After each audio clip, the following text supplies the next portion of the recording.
Good morning বন্ধুরা, কেমন আছেন? এবারের প্রতিবেদনটি একটু ভিন্নধর্মী।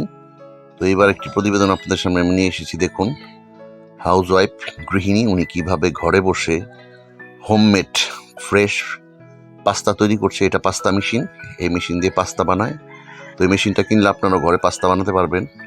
রুটির দেগুলো বেলে নিচ্ছে বেলনি দিয়ে, তারপরে এগুলোকে মেশিনের মাধ্যমে কেটে ফ্রেশ পাস্তা বানাবে। পাস্তা বা নুডলস যে কোনো ডাইসে কাটতে পারবে, কেটে বানিয়ে সিদ্ধ করে ঠিক যেভাবে প্যাকেটের নুডলসগুলো বানায়, পাস্তাগুলো বানায় সেভাবেই বানাবে।